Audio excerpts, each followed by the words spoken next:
I've always had Wallace and Dan in my life. These two are not just my best friends, they're the closest thing to a family I've ever had. I can't remember a time when they weren't a part of my life. It's not a matter of obsessing over one another. They've just always been there for me. I care for them like they were my own foot or an arm.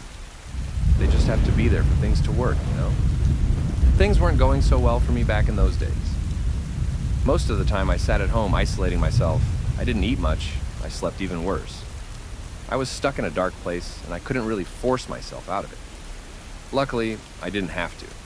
I had people in my life who cared enough to take that step for me, and my buddies were adamant about bringing me back on my feet. Straighten my back, so to speak. Wallace put together a bit of a celebration. First, drinks at his place. Chicken wings, cheese snacks, and poker. Then, take an Uber downtown for more drinks and meeting some people. Dan had some friends from work we were going to hang out with. Good people. Like a work family, he said. Not my usual deal, but I could see that I needed to make an effort. So I dug around in my closet until I found something colorful and went to spend a night with the boys. We were originally going to Dan's place, but his sister was in town and needed to crash on his couch. She was welcome to come along, but she wasn't up to it. So at the last minute, we switched to Wallace's place. A row house on a rundown street, but in a good part of town. The kind of street that has a cigarette-infused corner shop just across from a Whole Foods. Wallace and Dan met me out by the curb.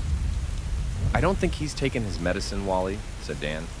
"I'd have to agree, Dan," said Wally. They always did this thing where they kept repeating each other's names when they wanted to make a point. I could see where this was going a mile away. "Good thing we had a chat with Dr. Heineken," nodded Dan. "We know your dosage.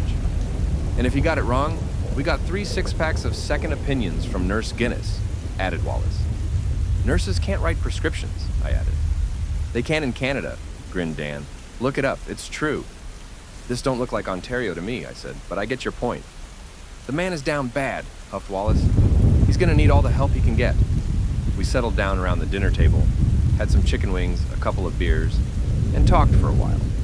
Wallace had a pretty bare-bones place, not much stuff on the walls.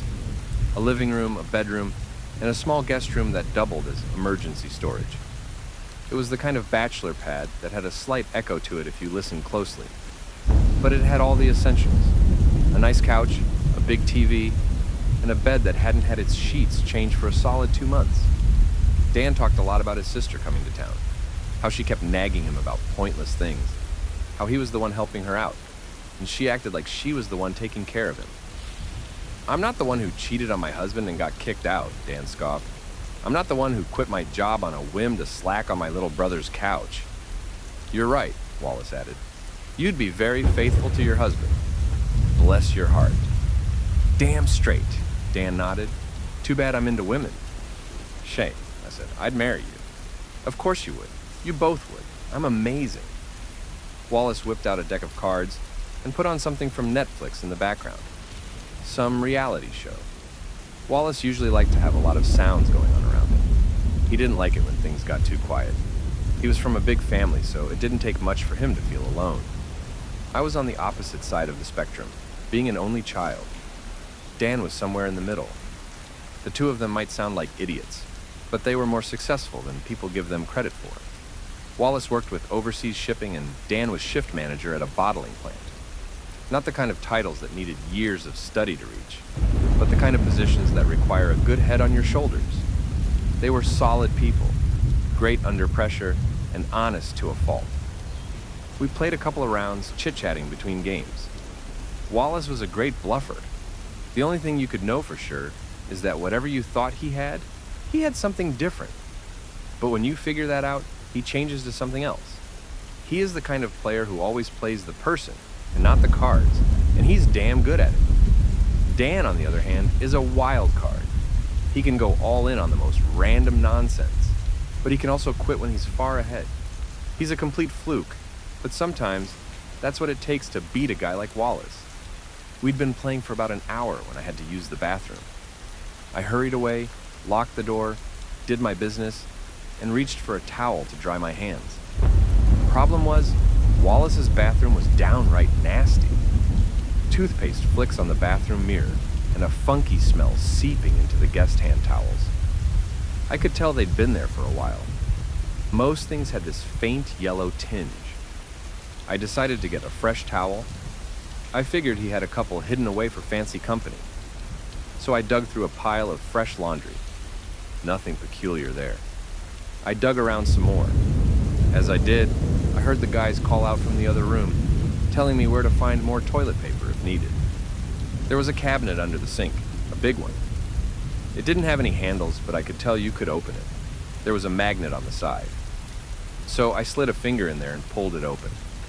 I think it had some kind of lock, because there was a bit of a forceful click. I think I broke it. Something small spilled out and moved across my arms.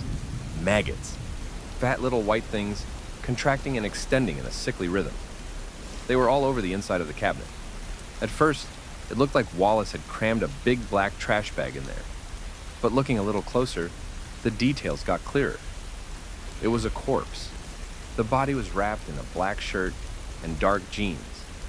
No shoes or socks. It had decayed into a desaturated grayish green, almost mummified. Thin brown hair stretching down a wrinkled forehead. Wide open mouth and hollowed out eyes. Bone-yellow teeth like bars to an insect prison. That's where the smell came from. It wasn't just an unwashed bathroom. There was a dead body. A real, actual, deceased human body. "You okay in there?" Wallace called out. "You need something?" "I'm good." My voice was cracking. My arms shook as my heartbeat engulfed every other sound. I tried brushing off the maggots that had crawled up on me, but I kept finding more and more. I had to think fast. I brought out my phone and dropped it on the floor, squashing another maggot. I picked the phone back up and snapped a couple of pictures of the body. Then I grabbed a handful of toilet paper, cleaned up the maggots that had gotten out, and flushed them. I put everything back the way it was, but the door kept swinging open a little. I washed my hands again and stood by the mirror for a moment. I honestly thought I was having a nightmare. I couldn't fathom this being something real. A dead body in Wallace's bathroom. No wonder he didn't want us to be here for the pre-party. No wonder he was asking what was taking me so long. If he thought I knew, what would he do? I wiped my hands on the nasty hand towels and went back outside. The air felt warmer, but I think it was just me. Dan had brought out a cheese plate and some crackers. My eyes got stuck on the sharp cheese knife that was waiting on the far side of the table. As I sat down, Dan handed it to me, away from Wallace. "You gotta try this cheddar," he said. "You know I don't care for Wisconsin, but this thing might just change my mind." "Yeah, I'll try it," I muttered. "A little piece." "My honorable dude, I'm giving you 3. You're gonna want 3. All right." Wallace had this ambient smile, and he noticed me staring. His face didn't move a muscle. I'm sure he could see something in me had changed, but he didn't buckle. He just let my eyes stick to his. "It's good cheese," Wallace smiled. "I think you'll like it." "Gotta pace myself," I said. "Stomach's not what it used to be." "Yeah, you were in there a long time," he continued. "Real long time." We played a couple more rounds, passing the cheese plate around.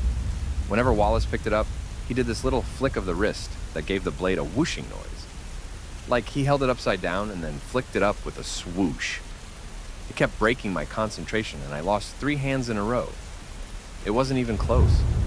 I didn't have the slightest idea what to do. I had pictures on my phone. I could excuse myself and call the police, but could I leave Dan alone with him? Should I bring him along? But wouldn't Wallace figure out that I knew if I suddenly got up and left? There was also the possibility that I was wrong somehow. That Wallace hadn't done anything. That this was something else. The body looked really old. If it had been fresh, the whole building would have smelt like death. The body must have been dead for months. But that didn't matter. Wallace had lived here for years.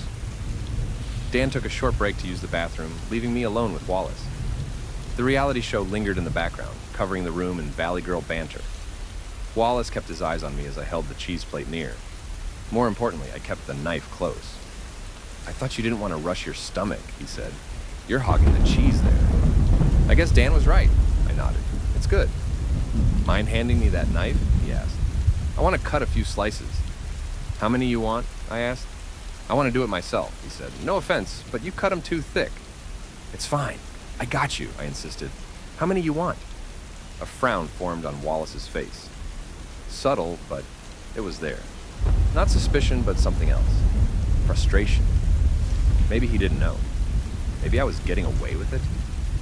The discussion burst like a bubble as Dan came back with a vengeance. Salt, lemon, tequila shots.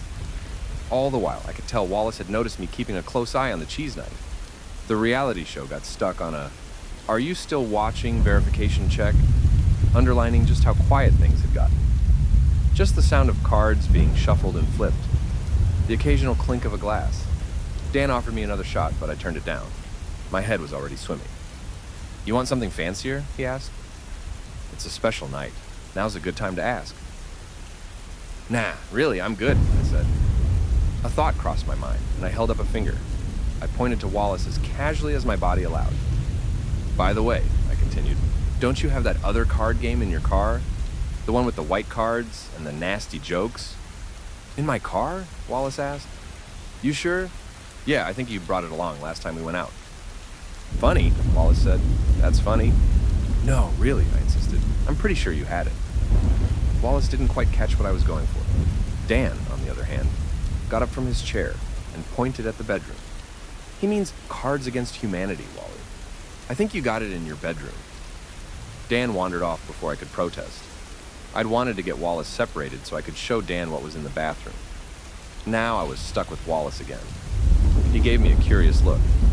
You good? He asked. You don't seem all there, you know. I didn't know what to say, and by the time I'd figured out a good enough lie, too much time had passed. He could tell I wasn't being genuine. Despite all the drinks I'd had, my tongue was dry as sand. I gave him a shrug and sipped my lukewarm Heineken. I don't know, I said. It's been crazy. You're telling me, he chuckled. Man, I get it. It's like when it rains, it pours, you know? One day and it's all upside down, inside out. Yeah, I nodded. Sometimes it all just happens.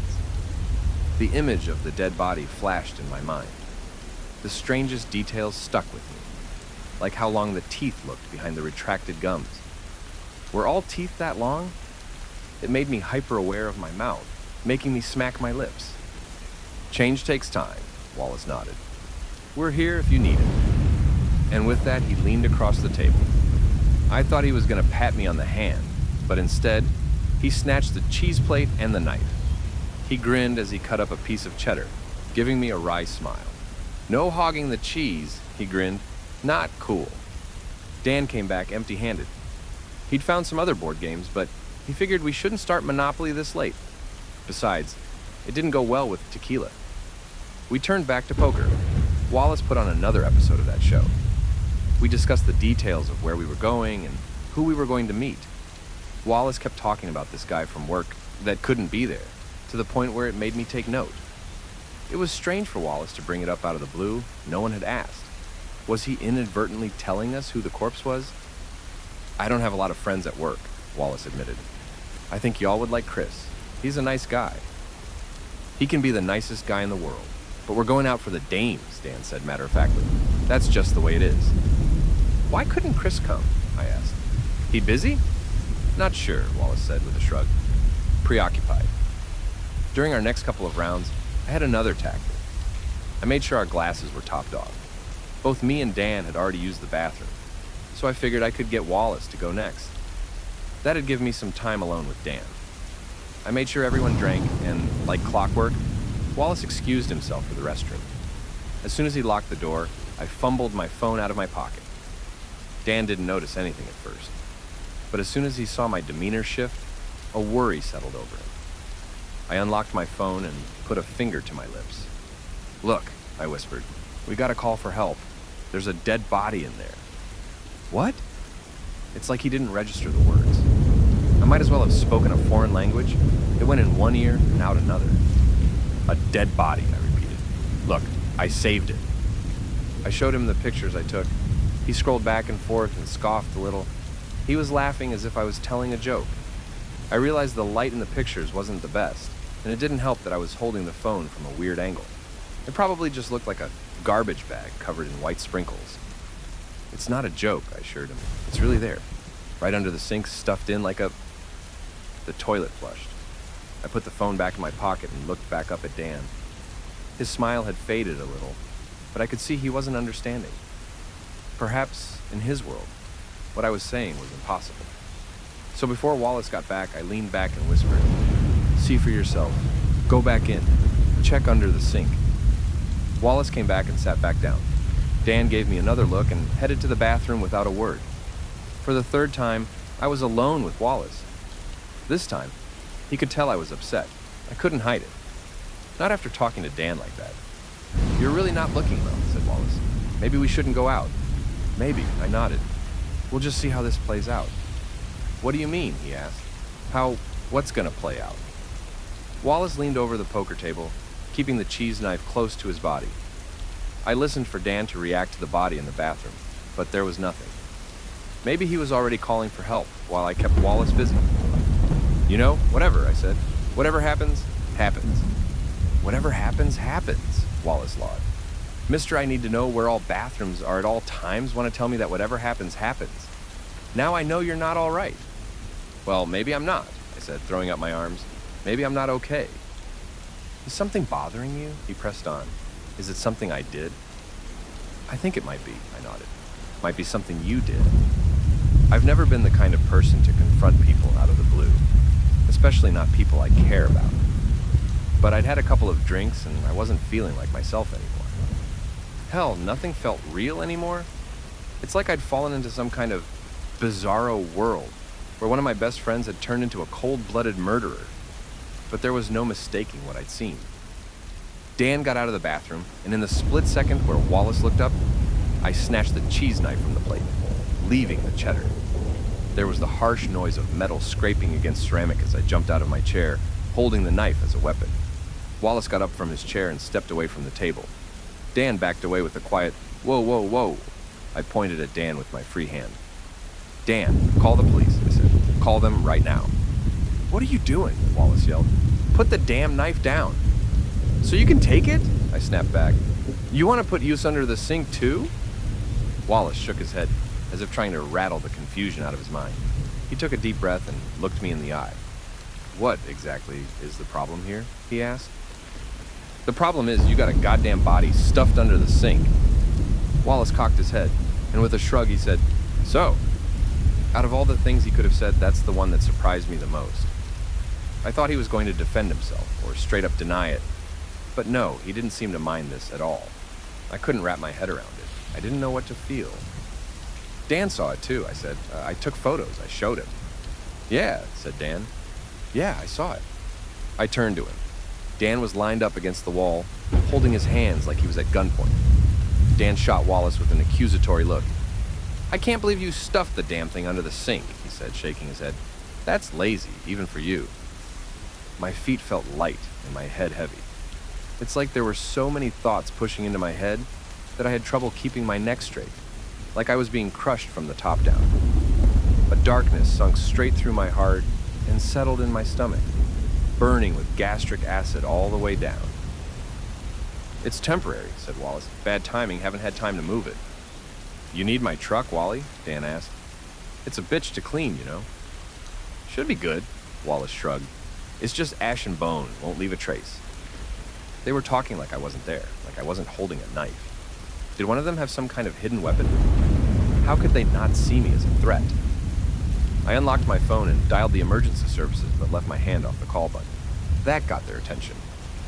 "Whoa, whoa, whoa," said Dan. "You serious?" "What do you think you're doing?" "I'm not letting you turn murder into a fucking joke, that's what I'm doing."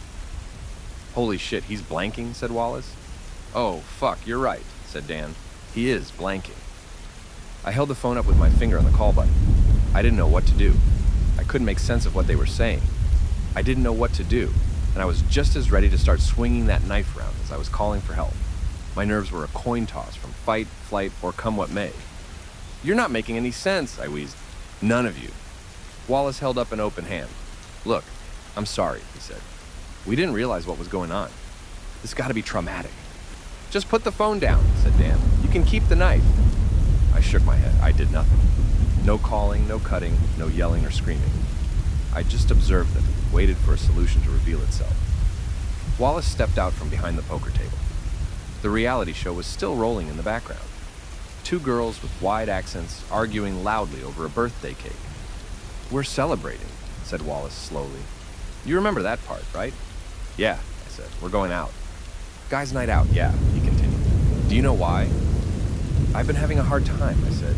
"You wanted to take me out." "That's not a celebration," Dan added. "That's just being good people. This is a celebration." "Do you remember what we're celebrating?" Wallace asked. "Do you know that part?" I didn't. Thinking back on it, there was a bit of a muddled cloud over that part. It had come pretty much from nowhere. The guys had invited me out, and I accepted without a second thought. Like we'd done it before, but I couldn't remember when or why. "Sometimes when you do things you wouldn't do, we blank out," Wallace added. "Happens to a lot of newbies." "What the fuck kind of sentence is that?" I let out a joyless laugh. The knife in my hand shook, and long after the laugh was gone, the shaking remained. "You're not you," said Dan from the sidelines. "None of us are. We're different," Wallace nodded. "Better." Wallace pointed to the bathroom, taking a step closer. "That's me in there," he said. "The real me. But I'm real too." Wallace took another step forward and extended a hand. "Give me something," he said. "The phone or the knife, or both. But you gotta trust me." "I don't even understand what you're saying," I said. "How the hell am I supposed to trust you?" "Because you know me. You know Dan. You've known us long, long before we got here. We're the same brood, man. Brothers." "Brood," Dan scoffed, shaking his head. "Don't like that word." "Dan, not the time," Wallace said, rolling his eyes. Dan held up a hand apologetically and shuffled away from the wall. Wallace was right in front of me. He slowly placed a hand on the blade of my knife. The Valley girls on the TV were laughing now. Drama solved. The cake was safe. "I can tell you we helped you," said Wallace. "I can tell you that you're the youngest. But no matter the words, you can still feel it. You know you can trust us." But I didn't know shit. I had a murderer wrapping his hands around my weapon, and I was hesitating. I couldn't stop that image, that black shirt, those dark jeans, the plop of a fat maggot hitting the ceramic tiles. "You want me to show you?" Wallace asked. "You want the truth." I didn't. I really didn't. I just wanted to go home and forget that entire night. To go back to the time where we were just going to go out for drinks, guys' night, and yet I released the knife and nodded. Wallace dropped it on the floor. "Yeah," I sobbed. "I want the truth." We went out the back door. Dan was in no position to drive, but I saw him lean over a fence and do this strange hulking movement. After a couple seconds, his stomach rippled, and a transparent glob of jelly rolled out of him like a hairball. Then, he was fine. Sober, even. No slurred speech, no swinging movement. He went and got his pickup truck.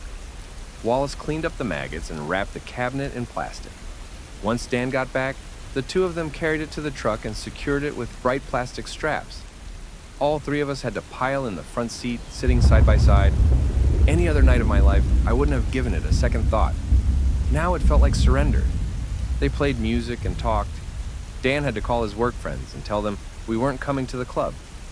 Wallace seemed a bit peeved about it, but there was too much to do. At least that's what it sounded like. Dan's position at the bottling plant allowed him access to a warehouse, and with that, he could get to some shipping containers. We rolled past a gate with an armed guard. Dan seemed to know him. They waved at each other. Apparently, it wasn't that unusual for Dan to drop by unannounced late at night on the weekend. We parked. Wallace and Dan got the cabinet. As they did, they gave me a tired look. "You might as well help," said Wallace. "You gonna have us carry this on our own?" I didn't know what to say. I didn't even know if I was still gonna call for help or not. It felt like a part of my conscience had taken a physical beating, like the decision-making part of my brain was swollen. The two of them just stood there, waiting for me to lend a hand. They weren't gonna move until I did. So I helped them. I could feel something frail and dry rolling around in the cabinet as we moved, like bags of old cigars. 3 guys and an improvised coffin. Our footsteps echoed against the metal walls. Hollow containers in neutral colors, most of which were rusted or scheduled for destruction. We went to the far end of the building and put down the cabinet. We all took a moment to catch our breaths. The container in front of us was just like all the others. The same neutral color, similar serial numbers, same company logo, a faded blue sunflower print. Dan stepped up and clicked the lock open. Then he gave me some space, and Wallace tapped me on the shoulder. "When you're ready." The container was slightly ajar. Dan was using a little flashlight from his keychain, casting my shadow across the door. For a moment, I didn't know what to do. I could walk away and never know for sure, or I could fling those doors wide open. There might be nothing inside, and I'd have two of my friends murder me, or there would be something inside that I would be unable to understand. But as long as I was out there with my hand on the door, I could be anything. A guy being pranked, a victim, a murderer. As long as that door stayed close, I was all of it at once. But I had to know which one was real. The doors swung open with a rusty whine. There was a lot of plastic and a lot of chemicals, vacuum-sealed bags. A hand on my shoulder urged me forward. Another hand reached ahead, pointing at one of the corners. "There," Dan said. "That's you." And with that, I broke into 1,000 screaming pieces. I hadn't just been in a dark place these last few weeks. It had been a real, actual space. Somewhere dark and fractured. Somewhere you're born and dying in the same heartbeat, dreaming of life. And somewhere in there, I dreamt of it. A life not my own, but someone else's. But I dreamt it so clearly, so vividly, that I wanted it as my own. I remember barking, a hunched skulking behind the trash cans. How I'd practiced standing and talking and walking, changing. Dan and Wallace had helped me. I knew them from before. There was a body in that container that looked like me. It had succumbed to my dream and it had been replaced. And I'd wanted so bad for that dream to be real that I'd forgotten. I'd blanked. There was a body, and that body was me. Those were my eyes, unblinking as another fly drank itself fat off my cold skin. "You'll get there, buddy," Dan muttered. "Take your time." My mind cycled. I was real, but I wasn't real. I had thoughts, but they weren't mine. I'd done all I could to get away from that dark, but it was still there. The more I thought about it, the more I felt it. I stood there on my knees, looking at my broken face, lit up by a faint pocket light. My eyes looking back at me from behind a sheet of plastic. But those were never my eyes. In so many ways, we were alike, but we weren't the same. Wallace and Dan took me home later that night. They closed the container and locked it back up. We weren't going to use it anymore, and there were no more bodies to hide. The gang was all here, and this ordeal was going to disappear forever. From that night on, there would be nothing and no one that could say I wasn't me. They could run every test on my body, ask me any question, and check every atom of my being. I am me, but in every other way I'm not. It's such an alien thought to live with. This one thing is such a small part of my life, but it changes everything. I know I'm no different from what I dreamed I'd be, but that doesn't change the fact that it never happened to me. I wasn't the one who graduated high school or got my driver's license. That was another body, one that I dreamed of. And yet, I know all about it. I could point my math teacher out in a crowd, even though I'd never really seen the man with these eyes. I'm just a copy, but Dan and Wallace was different. Not only were they my real friends, they were also something more, something other. And even on that level, we are family. I know there are others, but they're not like us. They're not brute. They want more than to step out of the dark. It's been some time since poker night. The guys originally took me out to celebrate my arrival, or crossing the line. I was the last addition to the group, and we'd finished the replacement just a couple of days prior. I'd gone so far into my new life that I'd completely blanked on what we'd done. I still can't see it clearly. It's like smoke in a nightmare. We still play poker sometimes, not to celebrate, but just for fun. I still go to work and laugh and joke. I can enjoy a cold beer and watch my favorite show. But there's always that nagging voice in the back of my mind. Am I really enjoying this? Or am I convincing myself that I like this? Am I laughing because that's what I dreamt I should? Or because I find something funny? Where does what's real end and I begin? I don't know why I'm posting this.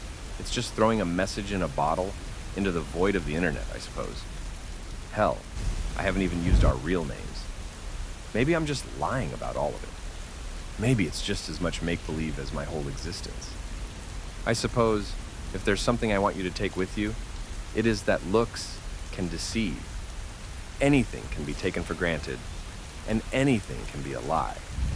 The greatest perceptible truth of a human life can turn out to be nothing.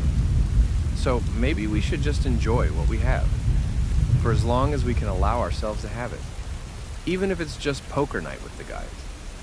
I guess as the song goes, life is but a dream. If you enjoyed this video, make sure to subscribe for more horror tales.